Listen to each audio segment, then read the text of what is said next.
Morning, Nolan, Bitcoiner. Very special episode today. Very special episode today.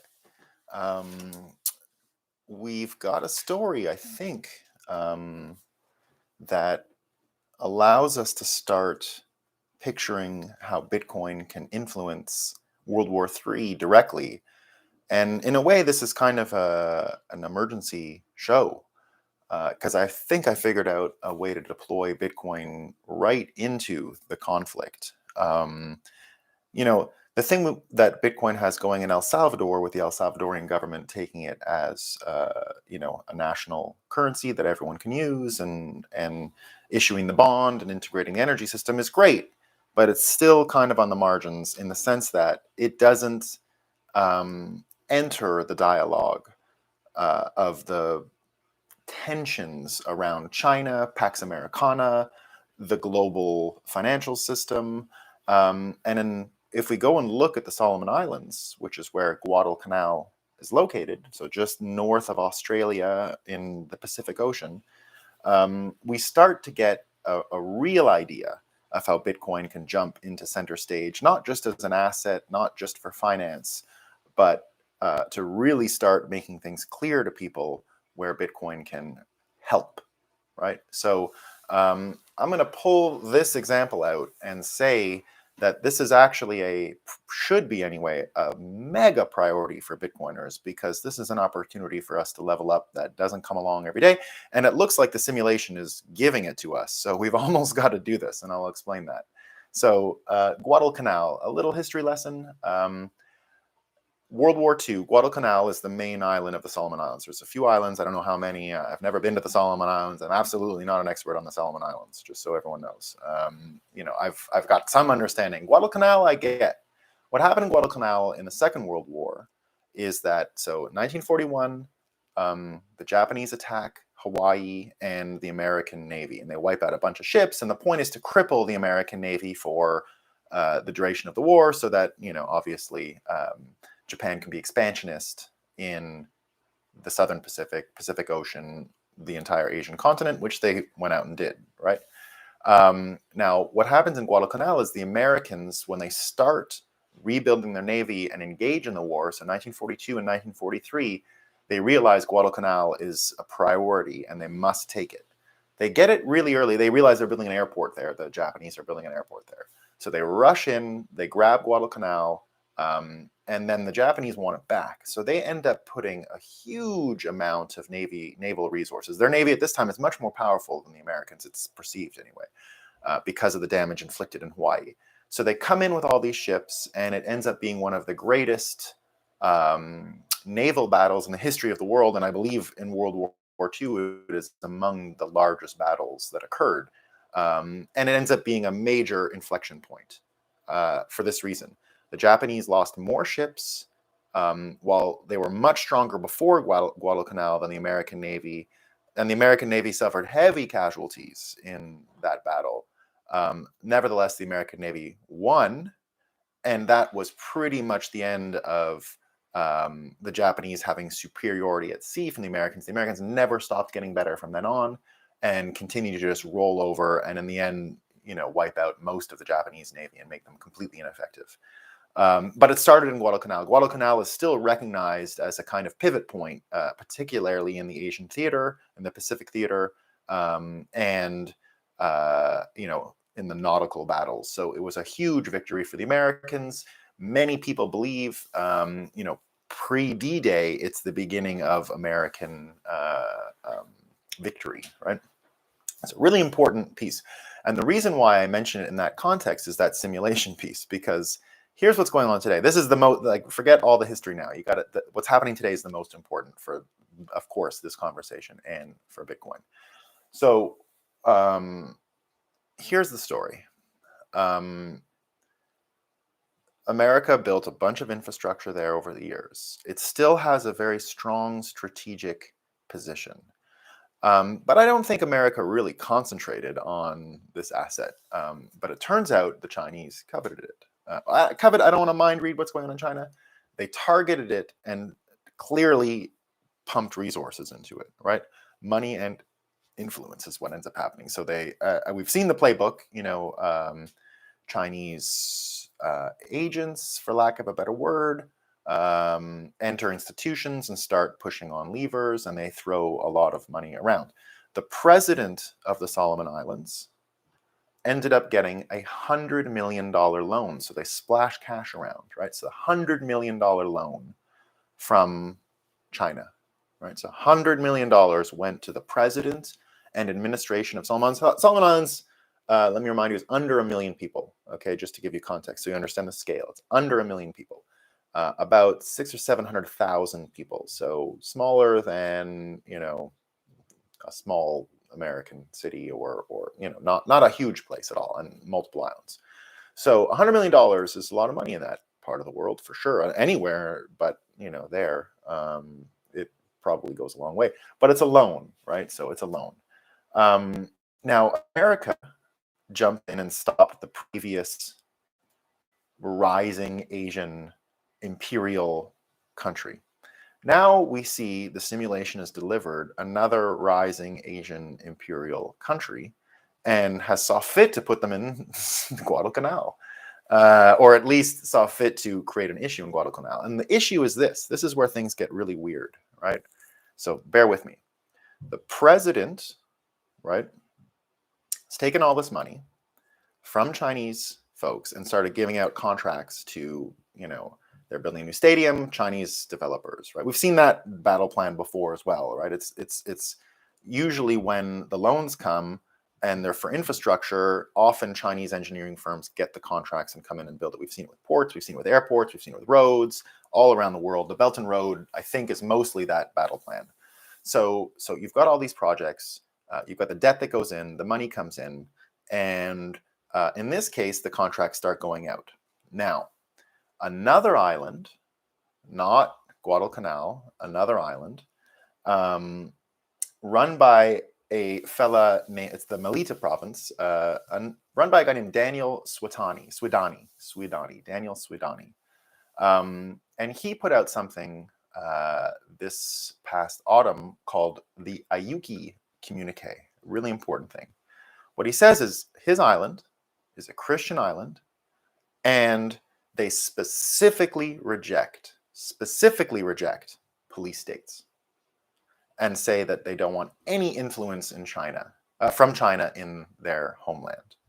So the president takes this large loan, and a bunch of people say, stop doing it. We don't want a police state, right? So there's a bunch of tension between these two parties.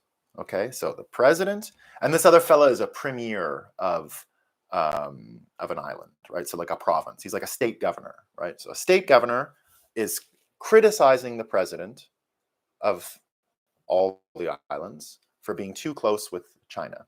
And now it turns out that all of the members of parliament and cabinet have become a little more, if you listen to Swidani, the governor, a little more interested in pleasing China than they are in pleasing the provinces and the folks that follow Swidani.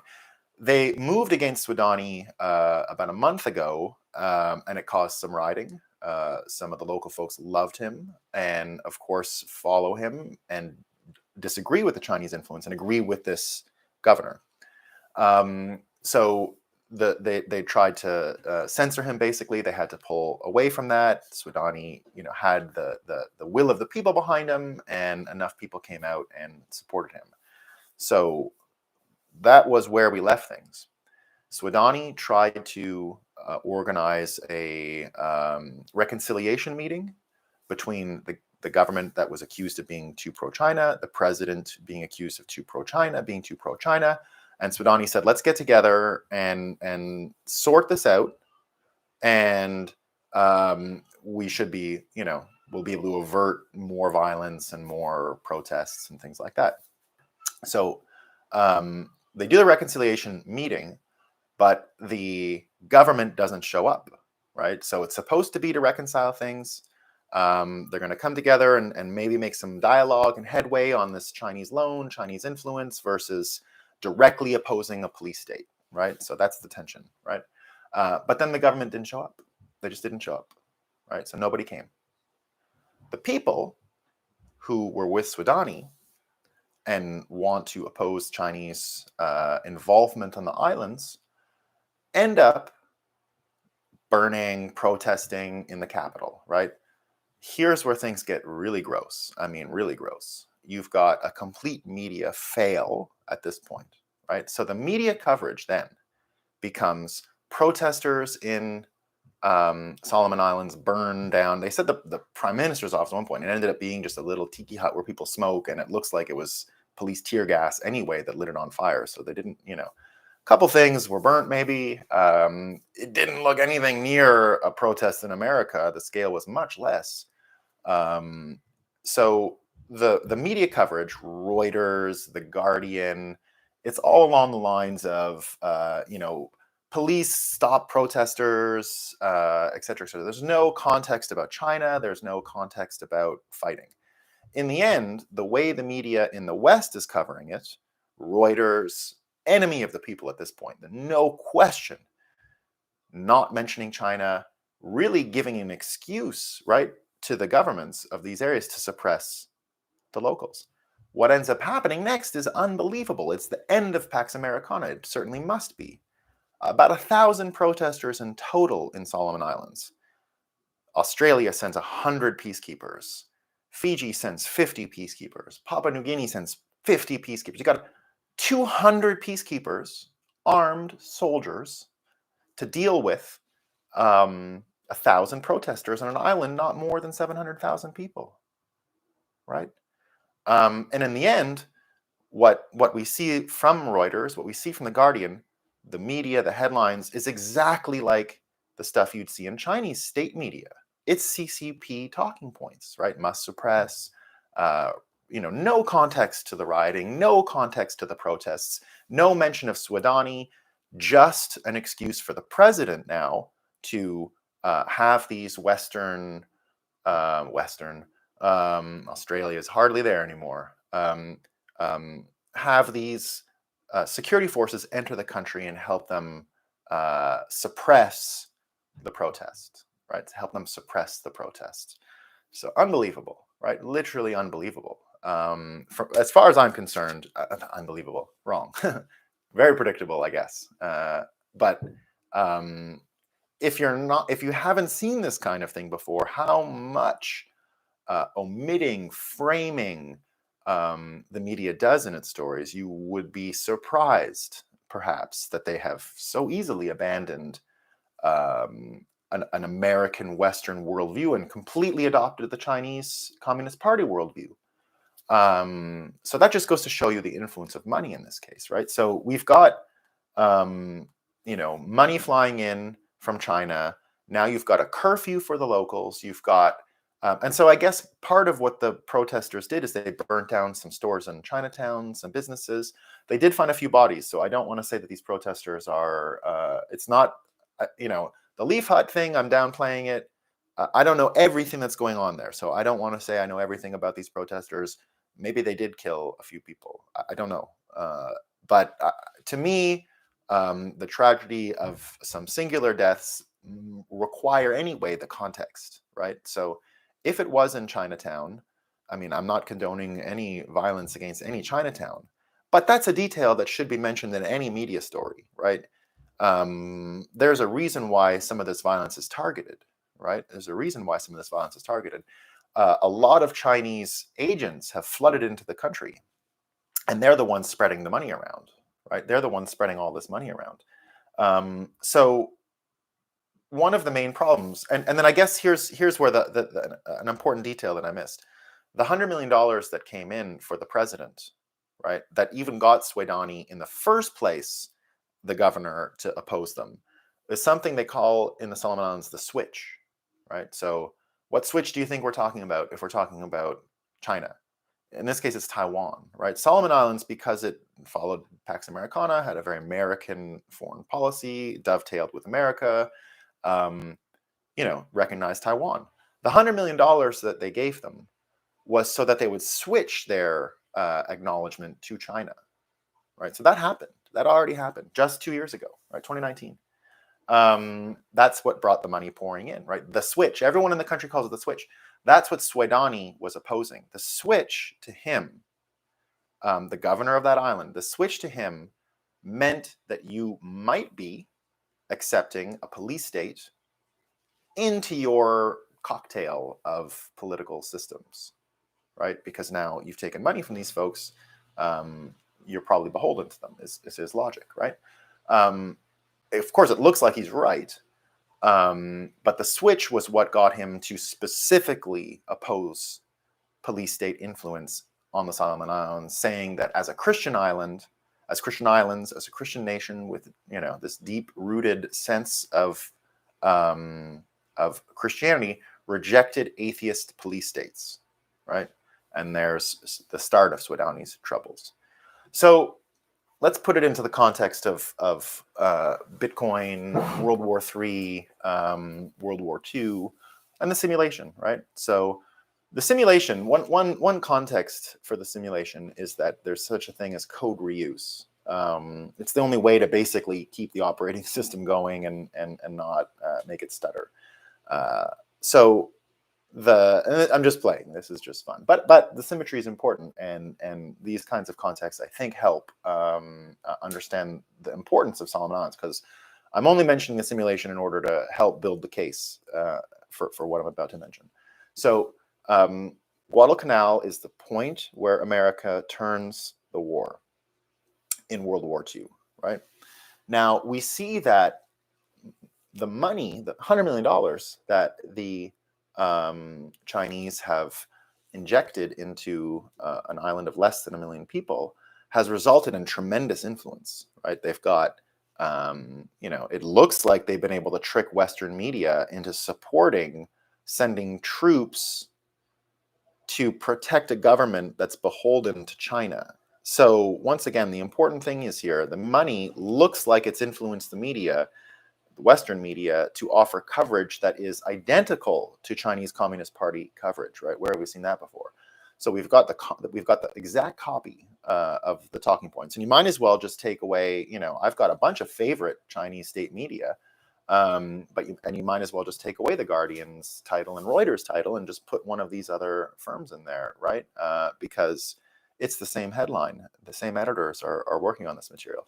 So my advice, the emergency piece of this is, and this is that breakup sense, right? Like, we're not sending any army in there to fix this. Like, China's just going to get its way, because whatever army we're sending in there, it looks like they're fighting on the wrong side. I mean, Australia, right? We are already a little suspicious that the government is acting a little too Chinese Communist Party-ish with the COVID response, right?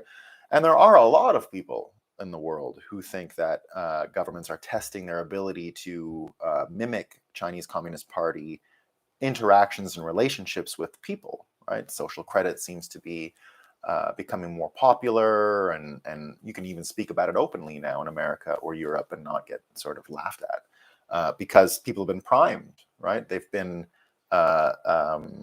they've seen this stuff for years now, and with COVID, they're sort of getting trained about access, and you got to do this and you got to do that. So this is all looking very China. Now, I'm not saying the thing is premeditated necessarily, at all. I certainly believe the virus was created in a lab. I'm not going to ascribe motivations to it, but it was man-made. So what we've got here is this World War II context where American military might and American institutions gathered together, kicked Japan out, the rising imperial force, and in the end had a base of operations for their naval hegemony. Right, so American naval hegemony required control over certain strategic places. Here's the Bitcoin angle. The $100 million has allowed them to capture all this stuff, right? The Chinese. Not even a lot of money, right? Now, I see what we're doing in El Salvador as Bitcoiners. No one is coming to save the Solomon Islands. There's no boomer who's going to come around, I'm a political leader and I'm going to win my country and go save the Solomon Islands. I don't want to be ageist about this. It's not, the point is not to be ageist. There is just no one coming using the old institutions to save this place, right? It might be a boomer Bitcoiner, right? But there isn't anyone from the old world who's going to see Solomon Islands and say, we got to get that. We got to save it, right? Now, that's where the Bitcoiners come in. This is a small little island, not a million people, right? I believe if we just went there and surfed, hung out, spent some money, created a Bitcoin beach, started doing the same kinds of things that are going on at El Zonte, and really support Swedani and his little island, right? If Bitcoiners just go down there and be Bitcoiners, right? Just go be Bitcoiners. Give them some money, pay for stuff, pay extra if you need to, and get these people going, right? Because here's what happens. If Bitcoin can save Guadalcanal from Chinese influence, it will be a model based on what we're doing in El Salvador. It can become a model for us to target all of these small sovereign nations, one after the other, right?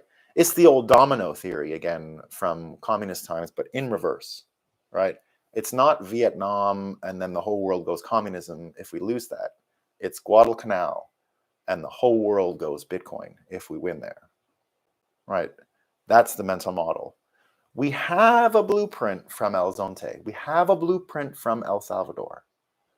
We need to deploy that in the Solomon Islands right now. With the same urgency the American Navy went down there and took it after they rebuilt, after Pearl Harbor. They were able to stop an expansionist, imperialist, Asian rising power. And they can do it again with the Communist Party. And the simulation has seen fit to put it in Guadalcanal. The same place. The same pivot in history can happen at the same obscure little island. So thank you, O God of the simulation, for this opportunity. But Bitcoiners need to embrace it. And I don't know what I can personally do in the meantime. I'm not moving to the Solomon Islands tomorrow, unfortunately. I've got my own island to conquer because this little sovereign nation thing applies to everybody. And my little sovereign nation became a republic yesterday. Barbados. So I'll be heading down there to cause some mischief over the winter and hopefully pull them right into our league of small sovereign nations that can help us bridge the gap between large nation states and the era of the sovereign individual. The bridge to the sovereign individual, of course, is small sovereign states so that we can arbitrage the big bastards off each other and find our freedom that way. So Bitcoiners, let's get at it. Let's get Solomon Islands. Let's go there and party. That's all we got to do. Just got to go surf, spend extra, right? Spend extra and help Swedani, help the island, and help those people who are clearly rejecting a police state. Remember that. They are clearly rejecting this. And the answer is Bitcoin. Thanks for your time.